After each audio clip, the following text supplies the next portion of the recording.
ഞാൻ doctor Jeen C P, interventional cardiologist, Shankar's hospital, Kollam. എന്താണ് നെഞ്ചുവേദന? നെഞ്ചുവേദന ഏത് തരം നെഞ്ചുവേദനയാണ് നമ്മൾ ഭയക്കേണ്ടത്, അല്ലെങ്കിൽ പെട്ടെന്ന് ട്രീറ്റ്മെൻറ്റ് വേണ്ടത്? പലപ്പോഴും നെഞ്ചുവേദന ഗ്യാസാണെന്നോ അല്ലെങ്കിൽ ഒരു നെഞ്ചെരിച്ചിലാണെന്നോ എന്നും പറഞ്ഞ് പല പേഷ്യൻസും വളരെ വൈകിട്ടാണ് ഞങ്ങളുടെ അടുത്തേക്ക് വരാറുള്ളത്. 1-2 ദിവസം കഴിഞ്ഞിട്ട് വരുന്ന നെഞ്ചുവേദന കഴിഞ്ഞ് അറ്റാക്കായി 1-2 ദിവസം കഴിഞ്ഞ് വരുന്ന പല പേഷ്യൻസും ഞാൻ കണ്ടിട്ടുണ്ട്. അപ്പം നെഞ്ചുവേദന എന്ന് പറയുന്നത്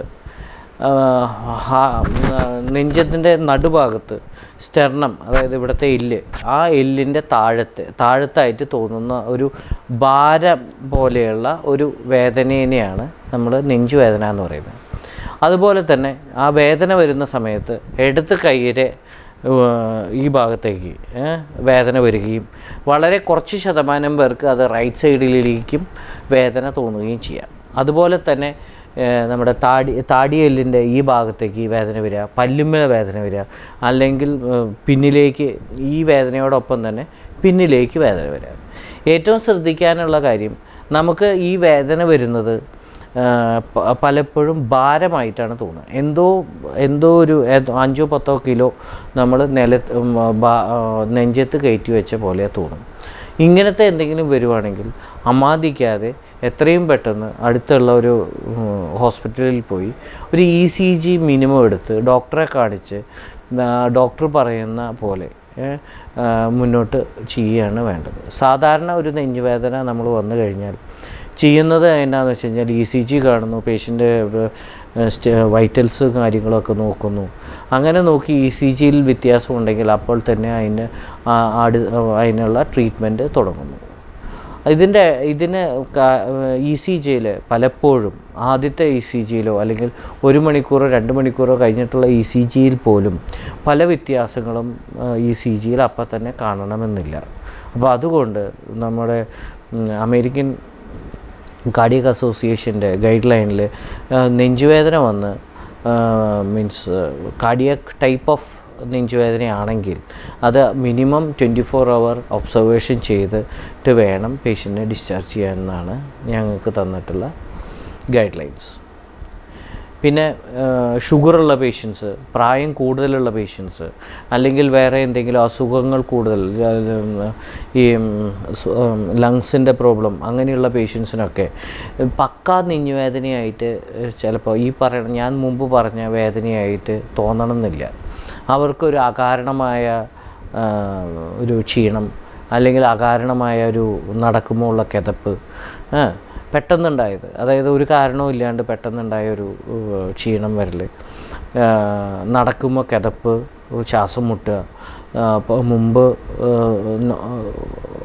ബുദ്ധിമുട്ടില്ലാണ്ട് നടന്നിരുന്നത് ആയാസപ്പെട്ട് ഇപ്പോൾ പെട്ടെന്ന് അങ്ങനെ വരിക. പിന്നെ വേദന തീരെ ഇല്ലാണ്ടും സൈലൻ്റ് അറ്റാക്കായിട്ടും ഡയബറ്റീസ് എന്ന് പറഞ്ഞ അസുഖത്തിൽ, അതായത് കൺട്രോളല്ലാത്ത ഡയബറ്റീസ്, അല്ലെങ്കിൽ കുറേ കൊല്ലങ്ങൾ കഴിഞ്ഞിട്ടുള്ള ഡയബറ്റീസിലൊക്കെ ഈ പ്രശ്നങ്ങൾ കാണാം. അപ്പം ഞാൻ പറയുന്നത് എങ്ങനെയാണെന്ന് വെച്ചാൽ,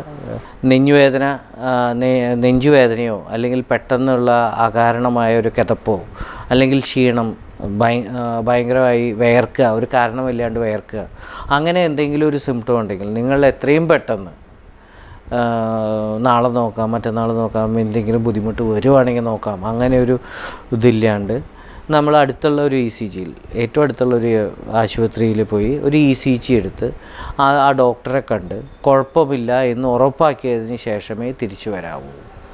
പിന്നെ ചിലപ്പോൾ അപ്പോൾ തന്നെ കാർഡിയോളജിസ്റ്റ് ഉണ്ടാവണമെന്നില്ല. പക്ഷേ ECGയിൽ എന്തെങ്കിലും വ്യത്യാസമോ കാര്യങ്ങളും ഉണ്ടെങ്കിൽ ഡെഫിനറ്റ്ലി ആ കാഷ്വാലിറ്റി ഡിപ്പാർട്ട്മെൻറ്റിൽ നിന്ന് സീനിയർ ഡോക്ടറിനെയോ അല്ലെങ്കിൽ കാർഡിയോളജിസ്റ്റിനെയോ എന്തായാലും വിളിച്ച് കാണിച്ചിട്ടേ അവർ പറഞ്ഞു വിടുകയുള്ളൂ. അപ്പം ഹൃദ്രോഗം ആർക്കൊക്കെ ആണ് കൂടുതൽ ഉണ്ടാകുന്നത്? ഏറ്റവും കോമൺ ആയിട്ട് നമുക്ക് കാണുന്നത് ഡയബറ്റീസിലാണ്.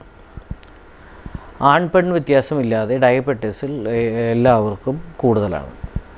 ആദ്യത്തെ 50 വയസ്സ് വരെയുള്ള പ്രായം നോക്കുകയാണെങ്കിൽ പുരുഷന്മാരിലാണ് കാർഡിയക് അസുഖങ്ങൾ കൂടുതൽ. പക്ഷേ 50 വയസ്സിന് ശേഷം 60 വയസ്സാകുമ്പോഴേക്കും ആ ഒരു വ്യത്യാസം ഇല്ലാണ്ടാകുന്നു. പിന്നെ ഇപ്പോൾ നമുക്ക് ഒരു 30 വയസ്സ് 35 വയസ്സ് ആവുന്നവർക്ക് പോലും നമുക്ക് ഇപ്പോൾ റെഗുലറായിട്ട് കാർഡിയക് ഇഷ്യൂസ് കാണുന്നുണ്ട്. അറ്റാക്ക് വരുന്നു, മിസ്സാവുന്നു, അങ്ങനെയൊക്കെ ഉണ്ടാകുന്നു. പിന്നെ ഏത് അസുഖങ്ങളുള്ളവർക്കാണ് ഏറ്റവും കൂടുതൽ ഹൃദ്രോഗം? അത് ഞാൻ പറഞ്ഞ മാതിരി ഡയബറ്റിസ്, പ്രഷർ, കൊളസ്ട്രോള്, പിന്നെ നമുക്ക് മാറ്റാൻ പറ്റാവുന്ന നമ്മുടെ ദുശീലങ്ങൾ, അതായത് പുകവലി, നിക്കോട്ടിനുള്ള സാധനങ്ങൾ കൂടുതൽ ഉപയോഗിക്കുക, പുകയില വയ്ക്കുക, അതൊക്കെ കാർഡിയക് ഇഷ്യൂസ്, കാർഡിയക് പ്രോബ്ലംസും അറ്റാക്കും ഒക്കെ ഉണ്ടാക്കാൻ കാരണമാകുന്നു. അപ്പം ഇതൊക്കെയാണ് മെയിനായിട്ട് നമ്മൾ ശ്രദ്ധിക്കാനുള്ള കാര്യങ്ങൾ. പിന്നെ ഏജ് കൂടുന്തോറും ഹാർട്ട് അറ്റാക്ക് വരാനുള്ള സാധ്യതകളും വളരെ കൂടുതലാണ്. ഡയബറ്റീസ് ഇതിന് ആകെയുള്ളൊരു മാർഗം, പ്രിവെൻറ്റ് ചെയ്യാനുള്ള ആകെയുള്ളൊരു മാർഗം എന്നാന്ന് വെച്ചാൽ പ്രഷർ കൺട്രോൾ ചെയ്യുക, ഷുഗർ ഉണ്ടെങ്കിൽ ഷുഗർ കൺട്രോൾ ചെയ്യുക. അത് ഒരു 6 മാസമോ അല്ലെങ്കിൽ 1 കൊല്ലത്തിലെങ്കിലും HbA1c കാര്യങ്ങളോ നോക്കി അത് കൺട്രോളിലാണെന്ന് ഉറപ്പ് വരുത്തുക. കൊളസ്ട്രോൾ ഉണ്ടെങ്കിൽ ഞാൻ കണ്ടുവരുന്ന ഒരു പ്രവണത എന്നാന്ന് വെച്ചാൽ കൊളസ്ട്രോളും നോക്കും, 1 മാസം 1.5 മാസം മരുന്ന് കഴിക്കും, കൊളസ്ട്രോളൊന്നും കൂടി നോക്കും, നോർമലായെന്ന് ഡോക്ടർ പറയും. പിന്നെ ഡോക്ടർ കൊടുക്കുന്ന മരുന്ന് നോർമലായ എനിക്ക് ആവശ്യമില്ല, പലപ്പോഴും അത് കഴിക്കില്ല.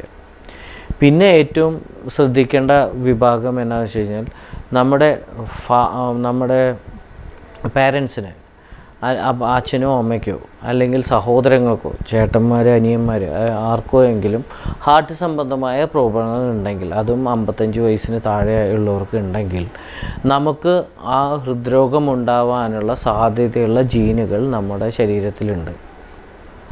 അപ്പൻ്റെ നിന്ന് സ്വത്ത് മാത്രമല്ല, ഈ കാര്യങ്ങളും അതിൻ്റെ കൂടെ കിട്ടും. അപ്പോൾ അതുകൊണ്ട് എന്താണെന്ന് വെച്ചാൽ ഈ അസുഖങ്ങളുള്ളവർക്ക് കൊളസ്ട്രോളും ഷുഗറും ബാക്കിയുള്ള കാര്യങ്ങളൊക്കെ സാധാരണത്തേക്കാൾ കവിഞ്ഞ് നല്ലപോലെ കൺട്രോളായാൽ ഹാർട്ടുമായിട്ടുള്ള അസുഖങ്ങൾ നമുക്ക് കുറയ്ക്കാൻ പറ്റുള്ളൂ ഒരു പരിധി വരെ. പിന്നെ ഇനി എന്താണ് ഹാർട്ട് അറ്റാക്കിൻ്റെ ട്രീറ്റ്മെൻറ്റ്? എന്താണ് നിങ്ങൾ ആശുപത്രിയിൽ ചെന്നാൽ ഏറ്റവും എന്താണ് ചെയ്യുന്നത്? ചുരുക്കി പറഞ്ഞു കഴിഞ്ഞാൽ നമുക്ക് ആദ്യം ഒരു ആൻറ്റിപ്ലേറ്റ്ലെറ്റ്സ് എന്ന് പറഞ്ഞാൽ മരുന്നുകൾ കൊടുക്കണം. വന്ന വഴിക്ക് ഒരു നെഞ്ഞുവേദന എന്ന് പറഞ്ഞു വരുന്ന പേഷ്യൻറ്റിന് ആദ്യം ഒരു ECG എടുക്കണേക്കാളും മുമ്പ് വരെ ലോഡിംഗ് ഡോസ് കൊടുക്കും. അതായത് ആസ്പിരിൻ, ക്ലോപ്പിഡോഗ്രൽ, അല്ലെങ്കിൽ ടിക്കാഗ്രോൾ, അല്ലെങ്കിൽ റോസുവാസ്റ്റാറ്റിൻ. ഇപ്പോൾ ഇതിൽ എങ്ങനെയാണെന്ന് വെച്ച് കഴിഞ്ഞാൽ അത് കൊടുത്തതിന് ശേഷം നമ്മൾ ECGയും എക്കോയും അതുപോലെ സംശയമുണ്ടെങ്കിൽ ട്രോപ്പോണിൻ എന്ന് പറഞ്ഞ ടെസ്റ്റും ചെയ്തു നോക്കുന്നു. അത് ചെയ്തു നോക്കിയിട്ട് ഇതിൽ സിംറ്റംസ് ഉണ്ട്, ECGയിൽ വ്യത്യാസമുണ്ട്, പിന്നെ ട്രോപ്പൈ പോസിറ്റീവാണ്, എല്ലാതും പോസിറ്റീവ് ആവണമെന്നില്ല, 2-3 2 കാര്യങ്ങൾ ഉണ്ടായാൽ മതി.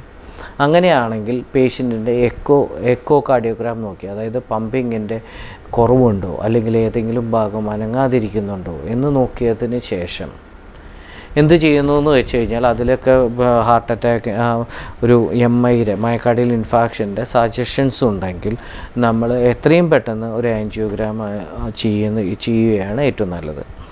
ആൻജിയോഗ്രാം എന്ന് പറഞ്ഞു കഴിഞ്ഞാൽ വളരെ വ്യക്തമായിട്ട് പറഞ്ഞാൽ ഹാർട്ടിന് 3 രക്തക്കുഴലുകളുണ്ട്. ലെഫ്റ്റ് സൈഡിൽ ഒരു വലിയ രക്തക്കുഴലിൽ നിന്ന് 2ആയിട്ട് തിരിയുന്നു. റൈറ്റ് സൈഡിലും റൈറ്റ് കൊറോണറി ആർട്ടറി എന്ന് പറഞ്ഞിട്ടുള്ള ഹാർട്ടാണ്. ഇത് നമ്മൾ ഒരു കുഴൽ ഉപയോഗിച്ച് കയ്യിൽ ഒരു പഞ്ചർ ചെയ്ത്, അതായത് ഒരു സൂചി വെച്ച് ഒരു നൂല് കടത്തി അതിൻ്റെ മുകളിൽ കൂടെ ഒരു കുഴൽ കടത്തി ഹാർട്ടിൻ്റെ അവിടെ പോയി ലെഫ്റ്റ് കൊറോണറി ആർട്ടറിയിലും റൈറ്റ് കൊറോണറി ആർട്ടറിയിലും നമ്മൾ ആൻജിയോഗ്രാം ബ്ലോക്ക് ഉണ്ടോ എന്ന് നോക്കുന്നു. നമ്മൾ ചെയ്യുന്നത് കോൺട്രാസ്റ്റ് കടത്തി വിട്ടിട്ട് ആ കോൺട്രാസ്റ്റിന് നമ്മൾ കാത്ത് ലാബ് മെഷീനിലേക്കൂടെ വരുന്ന അയണൈസിങ് റേഡിയേഷൻ വെച്ച് നമ്മൾ ഫോട്ടോ എടുത്ത് അത് നമുക്ക് വീഡിയോ ആയിട്ട് കാണാവുന്ന രീതിയിലാക്കിയിട്ടാണ് നമ്മളിതിൽ ബ്ലോക്കുകൾ കണ്ടെത്തുന്നത്. അപ്പം അത് കണ്ടെത്തി കഴിഞ്ഞ് കഴിഞ്ഞാൽ നല്ല സിഗ്നിഫിക്കൻ്റായ ബ്ലോക്ക് ഉണ്ട്. അങ്ങനെയാണെങ്കിൽ എമർജൻസി ആയിട്ട് ബ്ലോക്ക് മാറ്റേണ്ടതാണെങ്കിൽ ഈ ആൻജിയോഗ്രാം ചെയ്യുന്നതിൻ്റെ ഒപ്പം തന്നെ നമുക്ക് ബ്ലോക്ക് മാറ്റാനുള്ള സംവിധാനമുണ്ട്. ബ്ലോക്ക് മാറ്റുന്നത് എങ്ങനെയാണെന്ന് വെച്ച് കഴിഞ്ഞാൽ എവിടെയാണോ ബ്ലോക്ക് ആ രക്തക്കുഴലിലേക്ക് ഒരു നൂല് കടത്തിവിട്ട് ആ നൂലിൻ്റെ മുകളിൽ കൂടെ ഒരു ബലൂൺ വെച്ച് ആ ഭാഗത്തെ കാൽസ്യവും കാര്യങ്ങളൊക്കെ മറ്റേ പ്രഷറിൽ ബലൂൺ വീർപ്പിച്ച് അതൊക്കെ പൊടിച്ച് മീൻസ് ബ്ലോക്ക് മാറ്റുന്നു. അതാണ് സാധാരണത്തെ ആൻജിയോപ്ലാസ്റ്റി. അത് കഴിഞ്ഞ് അത് ബലൂൺ ആൻജിയോപ്ലാസ്റ്റി എന്ന് പറയും.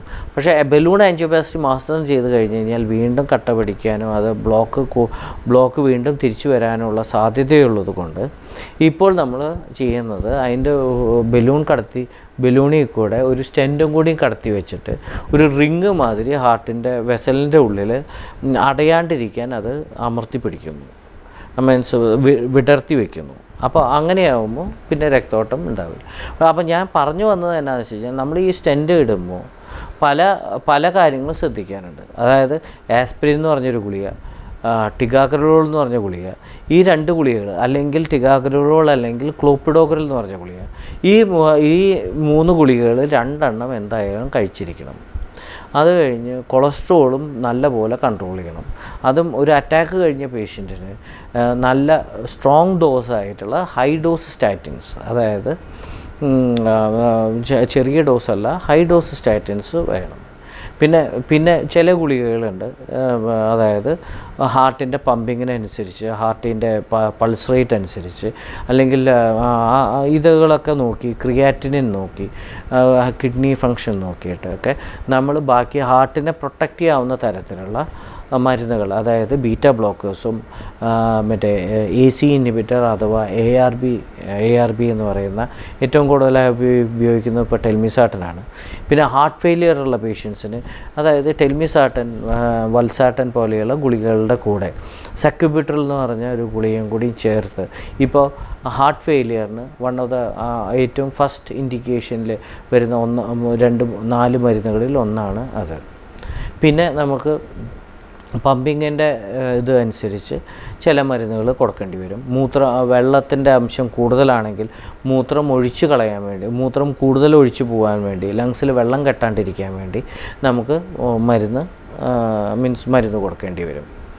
അപ്പം ഇതൊക്കെ അതായത് ഞങ്ങളുടെ മെഡിക്കൽ ടേംസിൽ പറയുന്നത് ഒപ്റ്റിമൽ മെഡിക്കൽ ട്രീറ്റ്മെൻറ്റ്. അതായത് ഒരു ഹാർട്ട് അറ്റാക്ക് വന്നു കഴിഞ്ഞാൽ പിന്നെ പേഷ്യൻസിന് വീണ്ടും വരാണ്ടിരിക്കാനും ഇപ്പോൾ ഇട്ട സ്റ്റെൻറ്റും കാര്യങ്ങളും ഒക്കെ അതിൽ ബുദ്ധിമുട്ടുകൾ വരാണ്ടിരിക്കാനും അല്ലെങ്കിൽ പുതിയ രക്തക്കുഴൽ ഇപ്പോൾ കുഴപ്പമില്ലാത്ത രക്തക്കുഴലുകളിൽ വീണ്ടും വരാണ്ടിരിക്കാൻ വേണ്ടി ചില എല്ലാ മരുന്നുകളും കഴിക്കേണ്ടതാണ്. ഒപ്റ്റിമൽ മെഡിക്കൽ ട്രീറ്റ്മെൻറ്റ് എന്ന് പറഞ്ഞു കഴിഞ്ഞാൽ ഇപ്പോൾ ഞാൻ നേരത്തെ പറഞ്ഞു ബീറ്റ ബ്ലോക്കർ അല്ലെങ്കിൽ ടെൽമിസാട്ടൻ, ARB അങ്ങനെയുള്ള ഗുളികകൾക്കൊക്കെ ഒരു മിനിമം ടാർഗറ്റ് ഡോസ് ഉണ്ട്. എന്നാലാണ് അതിൽ നമ്മൾ സ്റ്റഡീസിൽ കാണുന്ന മിനിമം ഇത്രയെങ്കിലും ഡോസ് കൊടുത്താൽ അതിൻ്റെ ഫുൾ ബെനിഫിറ്റ് കിട്ടുള്ളൂ എന്നുണ്ട്. അങ്ങനെ ആവുമ്പോഴാണ് ഒപ്റ്റിമൽ മെഡിക്കൽ ട്രീറ്റ്മെൻറ്റ് എന്ന് പറയുന്നത്. അപ്പം ഇത് ഈ സ്റ്റെൻറ്റ് ഇടുന്നത് മാത്രമോ അല്ലെങ്കിൽ ആൻജിയോഗ്രാം ചെയ്യുന്നത് മാത്രമോ അല്ല ഹാർട്ട് അറ്റാക്കിൻ്റെ ട്രീറ്റ്മെൻറ്റ്. ഇത് കഴിഞ്ഞു കഴിഞ്ഞാലും ഇനിയും നിങ്ങൾക്ക് പേഷ്യൻസിന് ഇനിയൊരു ബുദ്ധിമുട്ട് വരാണ്ടിരിക്കാൻ ഏറ്റവും അത്യാവശ്യം വേണ്ടത് ഒപ്റ്റിമൽ മെഡിക്കൽ ട്രീറ്റ്മെൻറ്റാണ്. അതായത് നിങ്ങൾക്ക് തരുന്ന മരുന്നുകൾ കൃത്യതയോടുകൂടി കൃത്യസമയത്ത് കഴിക്കണം എന്നുള്ളത് അത്യാവശ്യം. പിന്നെ ബാക്കിയുള്ള കാര്യങ്ങളെന്ന് പറഞ്ഞു കഴിഞ്ഞാൽ നമ്മുടെ മെയിനായിട്ട് വേണ്ടത് നമ്മുടെ ജീവിത സാഹചര്യങ്ങൾ, അതായത് സ്ട്രെസ്സ് വലിയതായിട്ട് എടുക്കാണ്ടിരിക്കുക, അനാവശ്യമായി ബുദ്ധിമുട്ടുകളില്ലാണ്ടിരിക്കുക. പിന്നെ എന്നാന്ന് വെച്ച് കഴിഞ്ഞാൽ റെഗുലറായിട്ട് നടക്കുക. അപ്പം